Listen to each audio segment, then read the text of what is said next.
لهرجاکی بن دم باش دمه پیشکش کرنا بولتنا دم جمیر ششو دست پیک دجی سر نوچا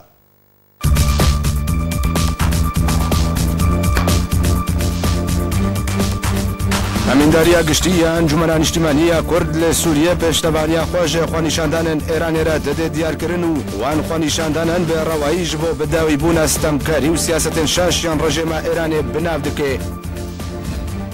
تجبرنا سوريا وركرنا روسيا ديوان روجين داويدا بهولا فرس كرنا مرجان بيش لدار خصنا سوتشي بناف دكن لگوندوارن حمص و حماس کسد انجام اپراسیون آسمانی کتنا گمان کرن جالیا روسیا و رژیم و بنهاتنا کشتن سال 2017 هان بهتری 6507 کس لسوریه بهوانا هاتنا گرتن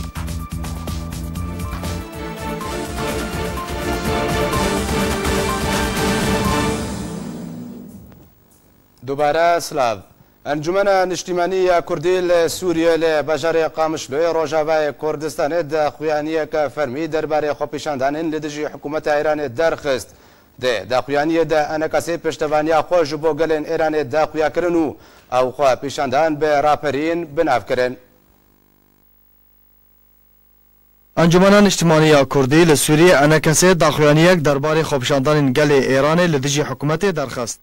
دوه چهارشنبه سه ماه چله انجمن اجتماعی کرد داخلانی یک پشتوان جگل ایران را لباجار قامشلوی روجاوای کردستان درخست.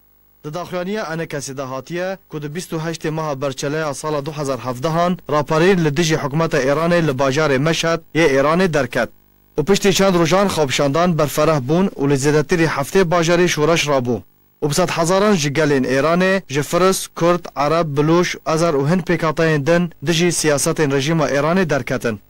کو رژیم ایران بسیاستک برچیبون و هجارتیا گلان و دزیا مال و ملکن ولاتیان و بلافکرنا بیکاری راببو.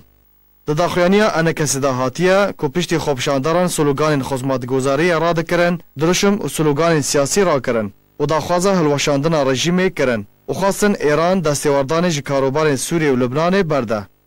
تفی پاسدارن ایران و هزن اولکاریا ایران زیادتری جبیس خوابشانداران کشتن و به ایریش و بنپیکران رابون لأو یک نبو رکبر لپیشیا شورشا گل ایرانه. و جسالا 1979 و او سیاست بنپیکرن در حق گل ایران تیمشاندن و بطایبات گل کرد که هر دمکی پارا سیاست مدارن کرد زندان بو و چالاکوان کرد لقاد و میدان باجار کردی لدار وده کرن. انجمن اجتماعی کرد لسوریه پشتوانی خواج خوابشاندان گل ایران خویا کرد و داخلانی در راگهاند که آنکسی پیشگیری خوا ده ام میلیونین کول دجی ستم و اشکنجی رابویه و لرخ گل ایران راد واسطه و بیر و باورین آنکسی ده داخوازین وان ده آزادی دموکراتی و آشتی و رخواندن رژیم ایران ده آنیه زمان. سروک کوالیسیون سوریه دبیجی کو سرکفتن شورشا گلین ایرانی و باندورا و یا ارینی لسر دوری بگشتی و سوریه به تایبتی هبه ریاض سیف سروک کوالیسیون سوریه ده داخویانیه که روزنامه‌وانی ده گود گوهرتنا رژیم ملالی ایرانی کو پشتوانی گروپن تایبگری ل دوری دکه و به صدمه بربلابون آرامی و آشتی لسوریه و عراق و یمن و لبنان ریاض سیف تکسکر کو دروشم و سلوگان خوانیشاندرن ایرانی بلند کن و چنده ده خویا کرن کو رژیم ملالی ایرانی مافین گل ایرانی و یاسای ناب دولتی مافین مروان بن پیکرنا ریاض سیف گوچی کو داگیر کرنا چکدارن هزن ملالی جخاکا سوریه را دریج ناکیو و اگر شورشا گلن ایرانی سر بکوه و باندورا که ارینی لسر دوری بگشتی و سوریه به تایبتی بکه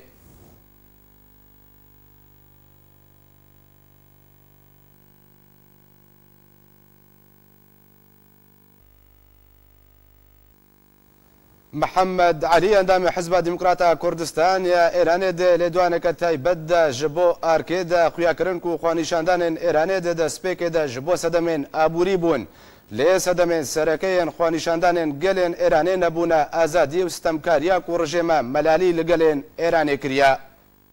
او بياري جاري لايران تشيبوني روشالات كردستان گرتني بياري خلق كردستان و خلق ايران نه خلق ایرانی هادن سرکار کمر اسلامی و حتانها لدست کمر اسلامی دا وزاله هاتنه. او جاره که فرصت کسیبویه اول بناوی مسائل آبوری گرانی لمشهد را او ریپیوان او تظاهرات و خوبشان دست ببون هیدی تواو شهر ایران و حتی کردستانش گرتنه او جار پاش اوی که خلق خربون و تظاهرات ماستر بون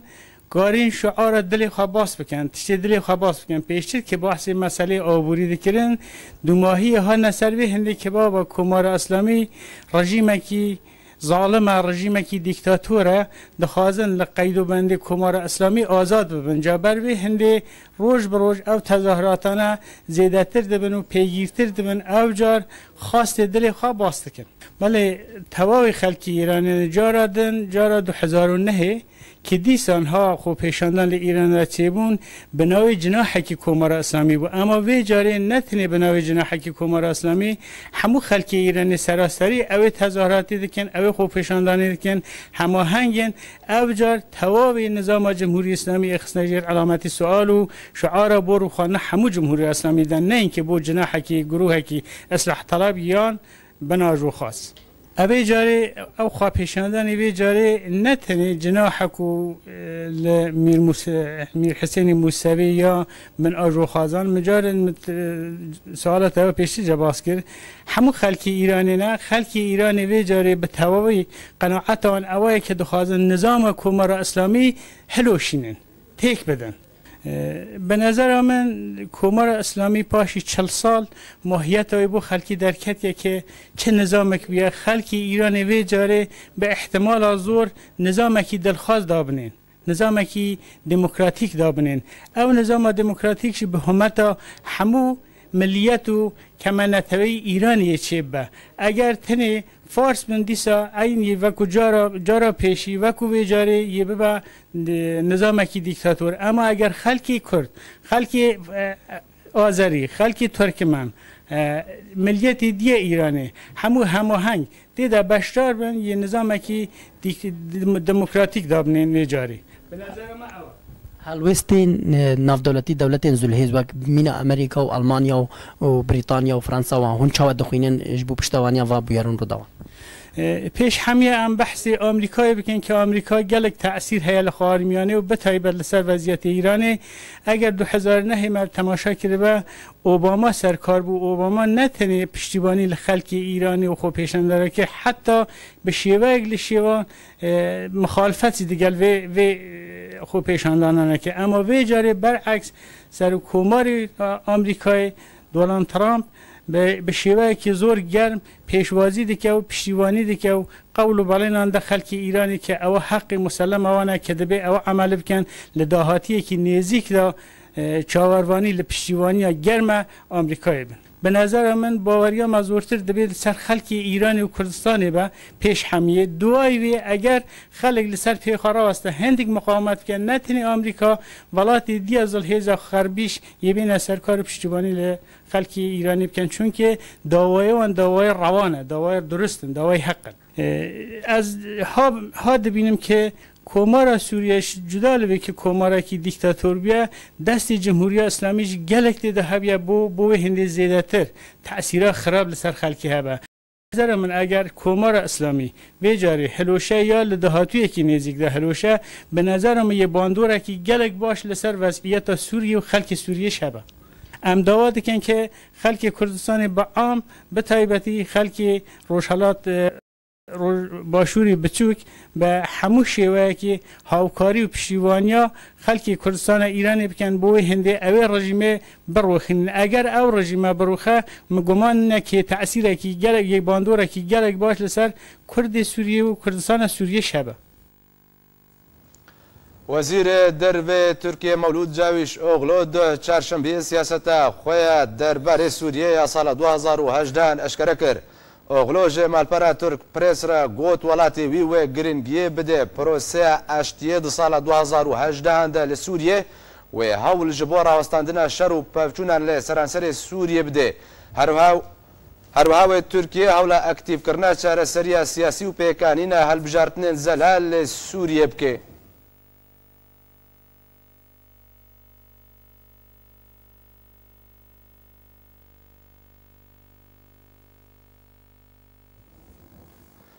فراکسیۆنا تورکمانی د هەفپەیمانیان نیشتیمانیە ئۆپۆزیسیۆنا سووریە بریارە بەشداریە د کۆنگرێس سوچیک و بریارە دێداویە vê heyvêda bêldarxistin da û bê nêzîkbûna demêldarxistina kongres sûçî Rûsyê êrişên xwe yên leşkerî serdeverên dibin destê opozîsyona Sûriyê de bêhter dike.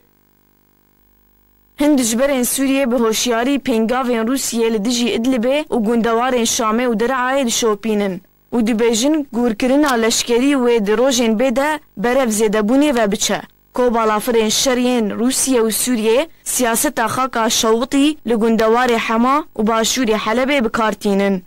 Her wiha wan dijberên Sûriyê gotin Rûsyê hewl dide fişara leşkerî û diplomasî û siyasî ser opozisyona Sûriyê bike. Ji bo biçe Sûçê û gûrkirina leşkeriya Rûsyê berdewamiya siyaseta Moskoyê. Ji destpêka krîza Sûriyê ku piştgirêdan e bi çareseriya leşkerî. Li gorî hin agahiyên belavbûyî, Kongrê Sûçiyê wê bi kaxezeke siyasî li gorî nêrînên Rûsyê jê çareseriya krîza Sûriyê derkeve. Li aliyekî din hin jêderên nêzik jê hevpeymaniya niştîmaniya opozisyona Sûriye ragihandin. Fraksiyona Türkmanî di hevpeymaniya niştîmanî de wê di Kongrê Sûçiyê ku biryara dêdawiya vê heyvê de bê li darxistin bejdar bibe. Wan jêderan serbar kirin ku fraksiyona Türkmanî wê wekû endam ne wekû nûnerên hevpeymanî bejdar bibin. Bi taybetî ku vexwendin wekû kesayetî û partî ji wan re hatiye pêşkêş kirin. Kongrê Sûçiyê biryara dêdawiya vê heyvê de li havîngeha Sûçiyê ya li ser deryaya reş bêgirêdan û tanha hevpeymaniya niştîmaniya opozisyona Sûriyê û encûmena niştîmaniya Kurd li Sûriyê jî bi fermî biryara beşdariyê nedane.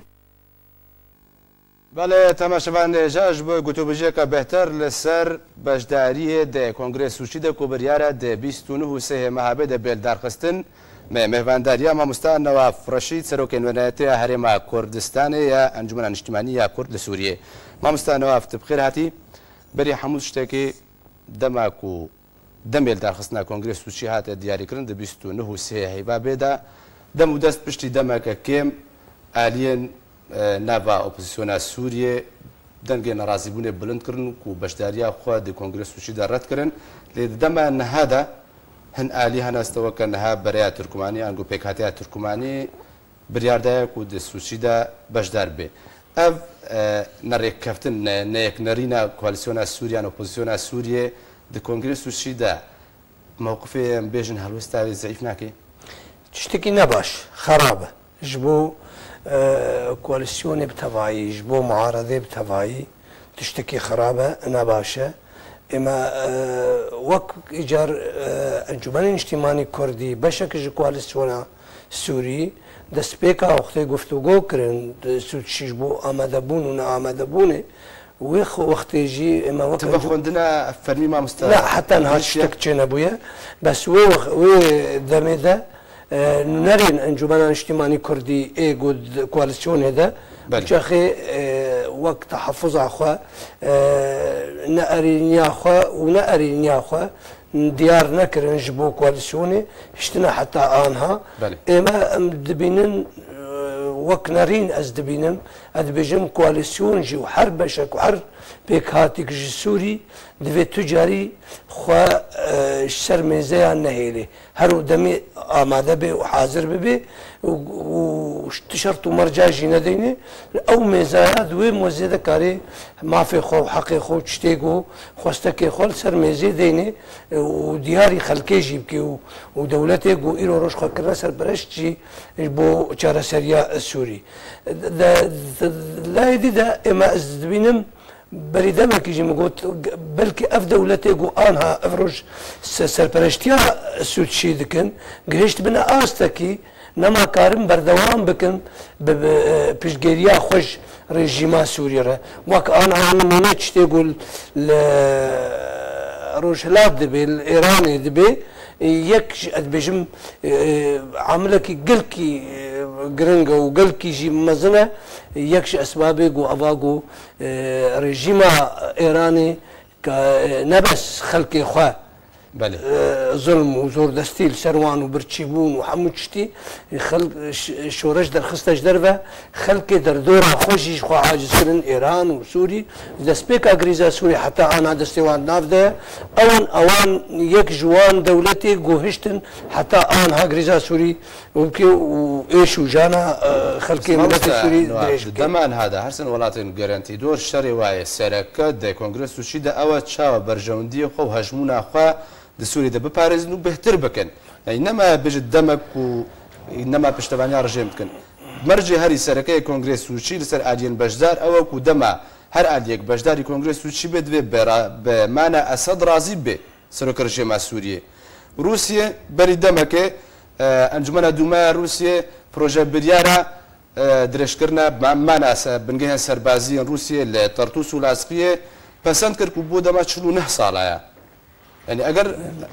تدبجه دفيك اوبوزيسيون بجداريه د سوچي دبكي او الين اوبوزيسيون يكو رد كرنا بجداريه د سوچي دبكن دبجن اگر بشار الاسد من السر د صلاته ام بجداريه ناكن قوتنا هري سركه ابا روسيا جي همان مرجدانيه شاوي بيقول من اس بجم چكسي هبي شرط ومش سرمزي نابي بيداني سرمزي چتي خوستكيتا تتبيجي تنال درفي ميزيد بيجي عيني تشتيقو دبيجن هذا سروي ميزي بيجن بس بيجن شرط ومرج دبي اثر او طافي ديجي ريجيم جي وقت تبيجي جرا وكيك سيستما قفتو قوي ديالوكي نابي تبيجي شرطي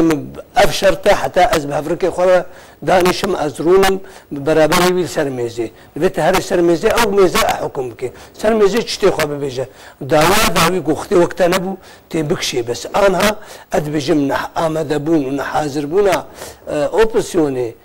كواليسيونا سوري وببي قلسبون جرا ببي خرطبون ريجيميرا راستا شخو برجانديه دولتها تسبيكا شورشا سوريجي ميدانا سركه وخلقي الاستقبال ميدانا سوري ده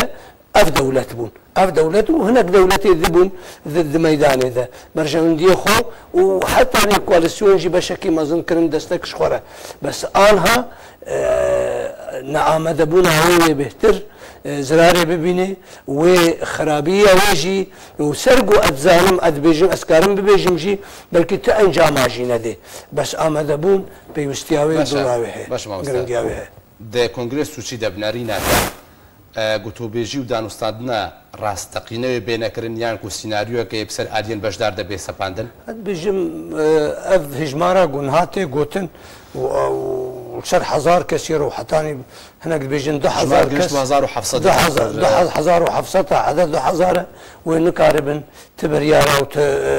انجاما بدن دما كونغرس وشي دروجه 1500 ودما دروجه بس اث بيجم وجهداريك بالخلقي وكوميتك درك جوان كسيغو آماده بونا وهناك جهداري الخلقي بكن جانبن تشبكن وقتين آماده بونا كواليسيوني وببي زرار جيره يعني نا اجي به في مقو نكارن خلقي هاني وك مهرجانك ونكاربن تشتكي بكن بس صبي وكاربن كوميتا جو تشيبش بو صبيش بو قفتو جو ياش بو چارس اريه وكاربن هناك خضر باسكن وشرطو مرجي خضر باسكن ويشتي خو خلقي جهدارين وان انا قلتو بيجن راس تقينه بينكر بيجم خلقي قوتني خو بيجي ونهر هما جهدار بن وهبتنك شتن ببيجن وتبريار نبن وتنجام نبن بس معقول نرجو خلق بحثات شارسريه نكن وبشرنجي شارسريه هر بشكي هر مكونكي هر بيكاتكي شاوات بيني شجبو شارسريه سوري باشا انا كسي انجمن اجتماعيه كرد لسوريا بجدار بباشيان او جوك عاليان بوزيشن من وك كسايتي نرينك تايبت كسايكش كرد بخستن بخوندن قالك هر اماده ببي نا انجمن كسايك جيبو قالك هر اماده ببي وتشتي خوك نونراتيا خو اش بكاتي كردار ديار كيش خلكره حتى كزير سر بجدار بونيتكي جبو بجم تكازي جبو تشي جبو دشتي قالكي جرينجن يكجي كرد وقت بيك هاتي بشك اوبسيونيا دوام تشت وتكاز دبي وهف بشي چارەسەریە پێشەڕۆژە سووری بێ بەێ ئامادەبوون ئاوێتەنێ وێ دیار بکەش خەڵکێرە ئەوانە پێکهاتێکی سەرەکەیە وێ شەریک بێ هەف بەش بێ چارەسەریا سووری دەر پێشەڕۆژ باشە مامۆستا ناف ئەگەر هاتوو ئۆپۆزیسیۆنە سووریێ بریارە بەشداری نەکردنێدا ئەنجومەنە نیشتیمانیا کوردی وێ دەمێت چ بریارێت والله من أزبجم حتى نيجو أوبسيون حاضر نبيجي جرك مجلس حاضر بيه فهم مني خاصة بريان أنجمن اجتماعي كردية كساتية كساتية أزبجم كسروك إنه نراتيا لا أزبجم جرك ماذا ببن حاضر ببن بس بريار نعم من نعز خديه بريار ما بريار بقشتيتي ستاندن وتدعى بريار بس من أزوج كسايك أزبينم ووقت سبيكيجي مقول كسايك كرد بيفا خوندن قالك هري آماده بيدش باشا الجور نارينا تا ما مستا نواف اگر هاتو انجمن اجتماعية كردي بريانا باشداري دا وتستوشي دا باشدار بو ناكد جداهيك جا اوبوزيسيوني خو جدا ناكد جا اوبوزيسيوني جداهي ام ببيجن امكارن وش اخي كواليسيونير ببيجن بكاتي فهنك بكاتي دي كواليسيوني قلتنا امي آماده ببن وقتا ام ببيجن ام وش اخي آماده ببن نبشك نا وك نراتيا كردا امي بكن امي نراتيا اوبوزيوني بكن نراتيا كواليسيونا بقشتي اسوري بكن امي نراتيا كردا بكن وتشتكي ما في مي حقي ما باشا ما مستعد سوچی دا هر سولاتن گارانتی دور ایران و روسیا و ترکیه برجواندی خود پاریزن سوری دو هجمونا خو بهتر دکن ددم انا هذا كول ایران خوانیشاندانه که برفره باجار و باجاروکن بهتر جه هفته باجار ایران گرتیا نه به صدمه کیمبونا هجمون و رولا ایران سوچی دا وبيبي سدم شخوا وبيبي سدم نبى سدم من أزبيجان شخوا ياك سدمي سركة أواجد استراتيجية وش سوري ويمن وعراق ودردارة أنها خلق في ضغط وفي الشارع قول صار خلقي شيبو ذي مسألة أبوريدة أنها روج بروج جري لشي جانبي سياسي ويانا باش زراعي ببيني وتشتكي جي شهنازي وكيف خوشيه ريجيمك وهاب في رنجهاني نبس خلقي خوا زور دست دكي دركتيش درفي ولاتي خوشي وخلقي زور دستكي وستمكارتكي ايمان بيجن تشتكي قلكي باشا ورولاوي تشقاسكين بيجي مشكلة البامتنا بس وقرنج جمرة ام الحردري آماده بن وك كواليسيون وك اوبوزيسيون ام خوا آماده بن جبو گفتگو دیالوگ جبو مافی خو مافی ملتی خو باشا ما مستنواف ازش مثلا مجارا خوانی شاندانان لروشالاتا کردستان و ایرانی بگشتی اما بودما هشت روز نه روز خوانی شاندانان جه 28 هیوا بوری و دست بکرنا بردوامن بعوای کی بلزو يعني بيكو بيشبيني جرى بيكرن بربلا بول باجار وباجاروكن ايراني حتى جهشت باجار وباريزجهن روجهالاتا كردستان جيغرتن مينا كرماشان وسنو ايلام بچندين باجارن دنجي رولا قالي كرد لروجهالاتا كردستان اگر هاتو سيستم ملالي هاتا غوهارتن يعني رجيم ملالي هاتا غوهارتن ويتشاو بيو هيزو الين سياسيا روجهالاتا كردستان دمان هذا چهنگا بگرنا برباشا وأنا ذكر حفتي ونها شورشا خميني نشورشا بشكي بو نشورشا بيكاتيكي إيراني بو شخي شورشا ديمقراطي بو حم بيكاتي إيراني حمو ملت إيراني تدا آماده بون تدا بش بون لمخابن الوازيفري كر شورشك مذهبي كر شورشك طائفي لوان زيفري هي فيها ما او ام هي في ذكن قو قاربا ملتي ايراني بحمو بيك هاتي خو كاربن دستي خو بدن هفدو خو خلاص كن ريجيمك وها جبر زور دستي نبس الكرد ابويا البلوشي ابويا الازري ابويا العربستان ابويا حتى من الفارس بخو ابويا ومعنا خو بدنا هيفياما ام بجن اوجها بن استكي ملتي ايراني كاربن دستي خو بدن هفدو براستيجي سيستمك وريجيمك تبلو ملتي كرد بشكش سركاش باش بيكاتي ايراني براستيجي دولتك ديمقراطي افاب بي وكلك فيروش لا تهاني ده يعني رنجي باش داربون وان دخوان نشانان ده چاوبي سياسي بي چقداري بي شر بي شرو پلچون بين والله من ازدبينم الغوري او چقاس كان بكن او عجواتي خوستن وچقاس كاربن براستيجي كاربن ركفتنا بكن كاربن بيمانا بكن كاربن بشعوب ايراني ربكن والغوري خو والغوري امكانياتي خو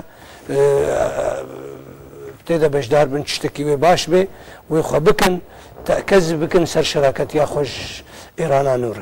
بله تماشاوان نجا گلک سپاس بۆ مامۆستا نەواف ڕەشید سەرۆکێ دەستیان و نەرەتی هەرێما کوردستانی ئەنجومەنە نیشتیمانیە کورد لە سووریە و لەگەڵ من بوو لە ستیدیۆ گەلک سپاس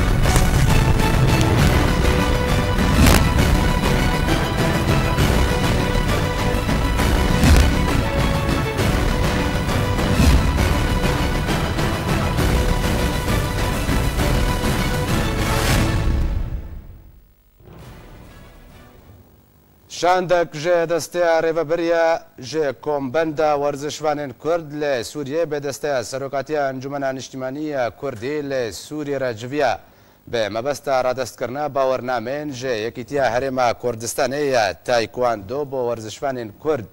انجمنا نشتمانية كرد لسوريا لقال كومبندا ورزشوانين كرد يان روجافاي كردستاني جفيا ودي ويجفيني دا تاکازی لسر پابندبوون انجمن نیشتیمانی کرد به پشتوانیا ورزش و ورزشوانان هاتکرن.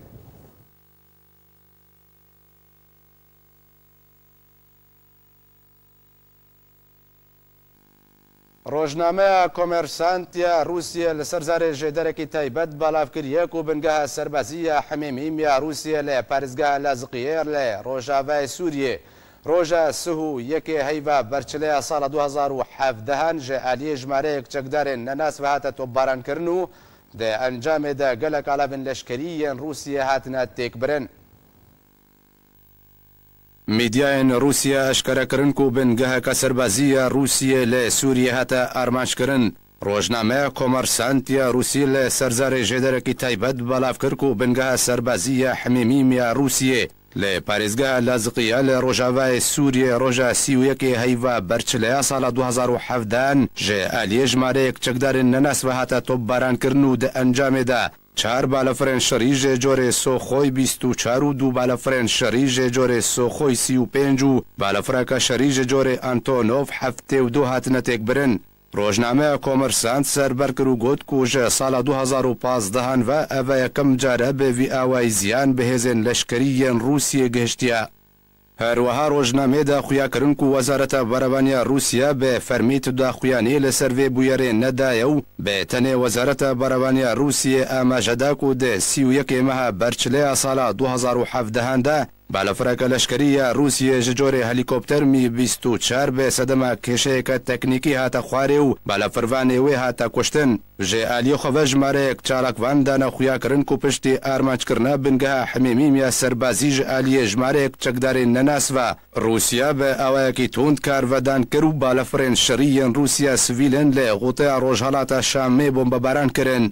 هەروەها چالاکوانان دانا خویاکردن و چەندین تاخێن جێنشین بە خەڵکی سڤیل لە باژارۆکێ مسرابە ژێ ئالیە بالەفرێن شەریەن رووسیەوە هاتنە بۆمبەبارانکردن و دە ئەنجامێدا 7 کەس بوونە قوربانی و ژیانە خۆشدەستدان. چالاکوانان دانا خویاکردن و نەبتەنێ باژارۆکێ مسرابە هاتە بۆمبەبارانکردن بەڵکو باژارۆکێن دوومە عینترمە حەزە ئۆتایە هاتنە ئەرمانجکردن ژە ئالیە بالەفرێن شەریەن رووسیاوە و دە ئەنجامێدا 2 زارۆک بوونە قوربانی و ژیانە خۆشدەستدان. هەروەها چالاکوانان گوتن مەترسی هەیەک و کارڤەدانە رووسیە وێهینە خراپتر ببێ بێتەنێ سڤیل وێ ببنە قوربانیە نوێ کارڤەدانە توند.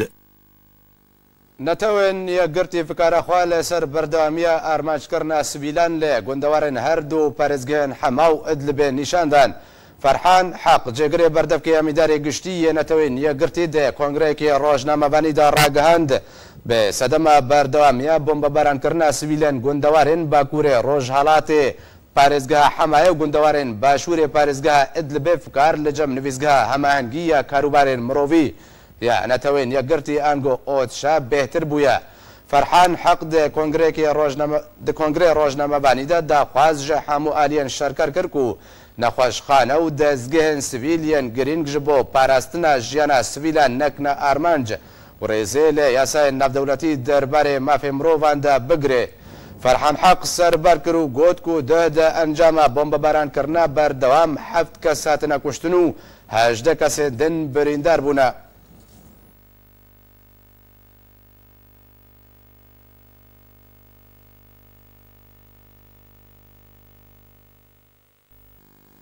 چەکدارên ئەسەد بە پشتەوانیە بالەفرێن رووسیە ئێریشن تون لەسەر غوتەیە ڕۆژهەڵاتە شامە پایتەختە سووریە و دەڤەرێن دەبن کۆنترۆلە ئۆپۆزیسیۆنە سووریە ئەنجام دەدەن. پیرۆد ئەنجامە بۆمبەبارانکردنێدا ژە ئالیە بالەفرنەک و تێ گومانکردن یە رووسیە بن ژمارەیەک مەزن ژێ خەڵکێن سڤیل بوونە قوربانی. پشتی چەند ڕۆژان ji دوورپێچکردنا navenda rêveberiya barhilgeran ji aliyê çekdarên opozîsyona Sûriyê û nekarîna çekdarên Esed ji rakirina dûrpêçê li ser wê navendeyê li bajarê Heres de balafirên asmanî bajarê Heres de bombebaran kir û di encamda jmarek mezin ji xelkê sivîl bûne qurbanî. Rawangeha Sûriya mafê mirovan ragihand balafirên têne gumankirin ku Rûsî bin îro ji danê sibê ve çend êrîş li ser deverên Rojhalata Şamê encam dane û 20 ji xelkê sivîl ciyana xweş dest dane û bi dehan birîndar bûne. Herwiha du avaheyê ku dibin kontrola opozîsyona Sûriyê de bûn armanc kirin. Rawangeha Sûriyê herwiha tekez kir ku ji ber êrişên asmanî li ser bajarokê Mesraba du avaheyê hatin rûxandin û 40 kes bûne qurbanî û ji wan 11 kes jin û zarok bûn ciyana xweş dest dan. Li dawî baragehên opozîsyona Sûriyê nîzîkî Şama paytext ji ber êrişên asmanî 10 kes ciyana xweş dest dan. û ji aliyê xwe ve netewin yekgirtî ragihand ku derdora 400,000 kesî ji xelkê sivîl li gota Rojhala di dûrpêcê dane û rewşa wan sivîlan bi kareset binav kiribû. Ji ber ku rejîma Sûriyê rênade barhelgerên alîkariyê biçên gota Rojhalat. Herwiha rênade bi sedan kesên nexweş werin rêzgarkirin. Tevî ku balafirên Rûsiyê bi sedan ji xelkê sivîl kirine armanc lê Rûsiyê herdem wê yekê red dike û dibêje tûmetin. Rûsiyê bi helwestên xwe yên siyasî û leşkerî li gorî berjewandiya Esed herdem radiwaste. Di sala 2017 de 10,204 kesên sivîl serdestê aliyên cuda cuda li Sûriyê bûne qurbanî ew jî li gorî amara salaneya ku tora Sûriyê mafê mirovan belav kiriye.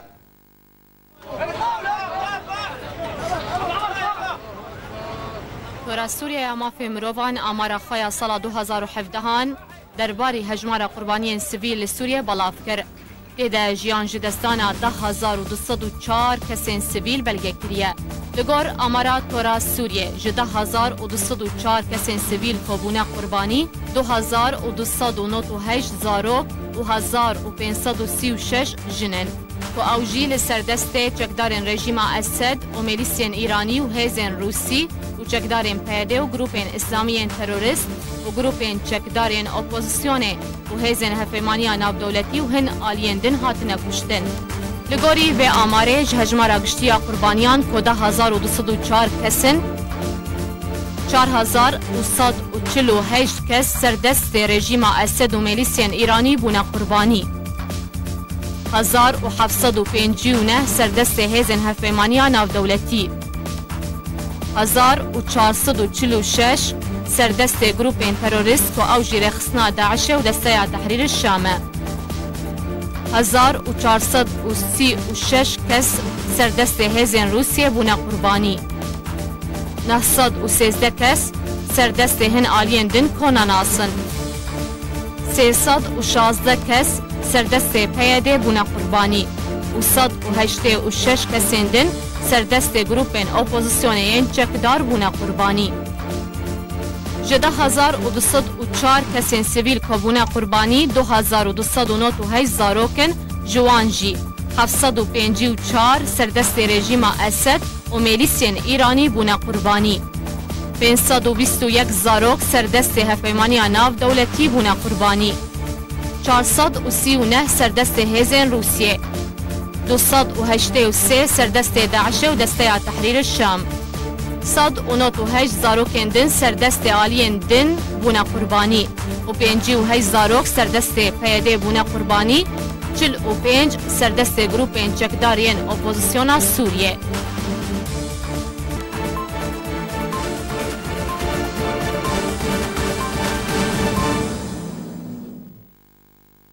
جبر رودانك ترافيكي كچكا روجاوي كردستاني لهوليرا پيتخت كردستاني جانا خوش دسدا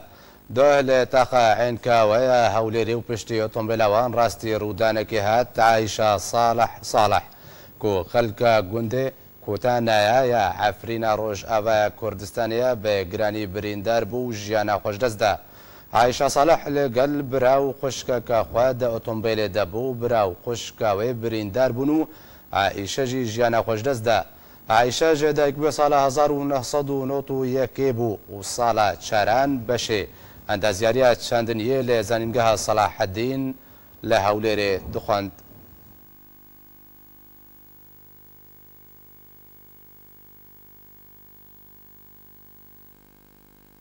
لدفر جزيرة روجاوي كردستاني بصدان گرين شوينوار هنا ديروكاوانجي ودگري بري هزارين صالا و تنهاجي تو لكولين و كولين فرمي لسر برانيا وان گران نهاتي انجامدان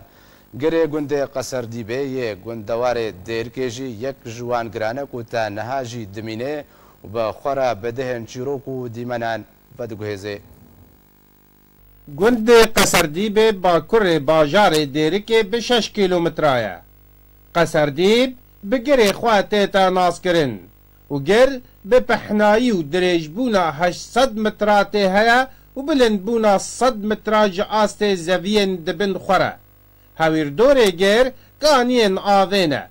نها قصردیب 8 مال نشتجینه. بره مال وان یان لسر گربون یان در دور گربون. ومال تيدا مال احمد طاهر في دريبي مال علي حجي رمضان في دريبي مال الشيخ ميز في دريبي مال صالح صادق في دريبي مال حاج علي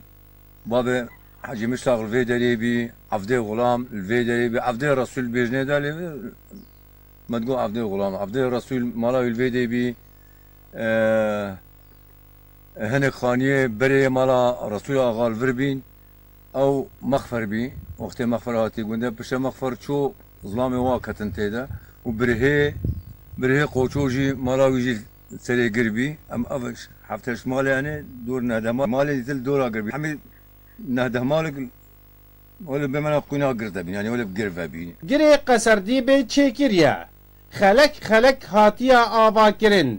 كبرو جس هاتنا ليكرن هاتيا داقرتن بآخي خلق جبنه گربه تا بک هکوپه بانی گر بجن دست هاتیا چی کرن انو طبقه يعني ولی رزق لیکرنا آغذا گرتنا و کلسو جسه لیکرنا دیواری او رزق جاری لیکرنا و هر آغذا گرتنا و هر دا گرتنا حتی آنین گاندین حکم سوریه بله سوریه بی هاویر دوره گر سوریه بی قود الدريبين دريك هابد بيدر ربي شو ولا شو دريك روشافا يك روشات يك روشافا هابد دوري شغله دمترا سمترا بلند بي افقرا بيجن قراخين فالفيدي وقري ايلم او جو ولا روشافا في قري و قري باشوتي گره زغواتی و گره که زهریه و گره باسرینه بله مال مدید و مزناد گو ما یعنی گوتنه مزنانه گو حاجه گو که تخیبه یکی جکو پیگر چند تونل قل هنه دکهنه بنیاگر یا آلی روشلات تا چند سالن بوریجی هی هبو گره مزناد گو سه لغم هنه یک چو سر وی کانی و یک چو سر کانیا حجیره و يعني ملي تشيافا ويكشو ملي قلبات كانيا رشد قوتن وما ديتيا ولا قوتن ما بخنا نديتيا ابا لغمها ما ديتيا او لغمه ديما نديتنا ظلام يقول وكا ابو خنجر وكا محي حاج علي وكا خالد محمود عفدي كوفي سليمان وادري فكر هول شون لغمه دا قول زكزكي شون اما ما قهداريت كر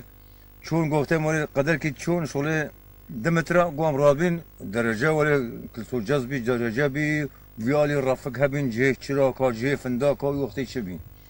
قوام شون حتى بنيفي قربيته قوم قالي خدا مش آفيد هاتا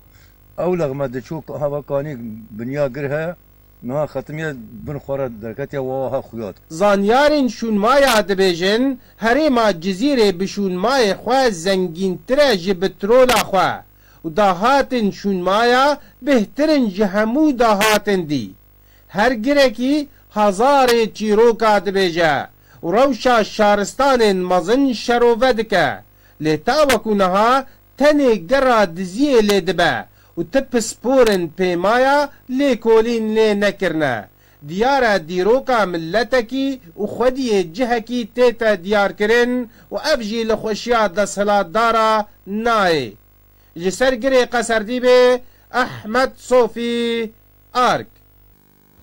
لهولێرە پایتەختە کوردستانی جوانەکەی باژارێ کوبانێ بووە خودیە بەهرەیە هونەرە جادۆگەریە ئەنگۆ سەحرێ ئەو جوان چاوە فێر بووە ئەمە دوێ راپۆرتی دەببینن gelek behremend di nav me de hene lê cudahî di navbera warê behremendîya wan de heye Mîşêl ji bajarê Kubanê yê Rojavayê Kurdistanê ye û li Herêma Kurdistanê dimîne ku bi karê cadozanî an ku sihr radibe û di wî karî de behremend e. Ew behre ji bo Mîşêl xewnik bû û niha beşek ji wê xewnê pêk aniye. Lê her dimîne pirek biçûk diriya serkeftinek mezintir de. والله بري للشام لسيركي امبرليف الايطالي اشتكر لسيركي روسي القومي تقريبا عمري من 7 سال فايش من لهولير تقريبا 6 سال ونيفواني والله مثلا پشت من کس نیه. میشل دکاری خود سرکفتیه و کاری ناوکی دوی واریده به دست خو ببینه. كيفيت يعني دخد لي همو كسي الفيدا تشي زاروك تشي جن تشي ظلام تشي هذي بتشوك برنامج تقدمينه بصدان بهرمند لكردستاني هنا لبرسكريكن وان اون كو جهدان بهونا روان نايكرن وكو ميشيل دبيجا بتني بي بي سي اوي بجهدان وبيشتغيريه هي ام همو خودان خونن ليا بيويست اوا تشوا ام خونن خو بكن راستي و بهرمندی آخوا در باسی خدمتا جواکی بکن. هل زمیمو آرک هولیر ببی آیم گشت نداویا بولتن دوباره سر نوچا.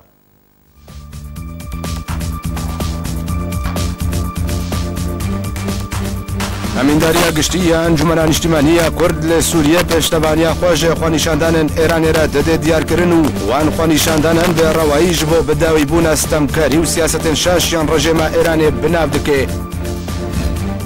پێشبەرنە سووریە گۆڕکردنا رووسیا دیوان ڕۆژێن داویدا بە هەوڵا فەرزکردنا مەرجان پێش لەدارخستنا سوچی بناو دکەن. لە گوندەوارên حمس و حەمایەسێ کەس دە ئەنجامە ئۆپەراسیۆنên ئاسمانی کوتێنە گومانکردن ژە ئەلیە رووسیا و ڕژێمێ بە بن هاتنە کوشتن. ساڵا 2017 بەهتری 6500 کەس لە سووریە بەهۆبانە هاتنە گرتن.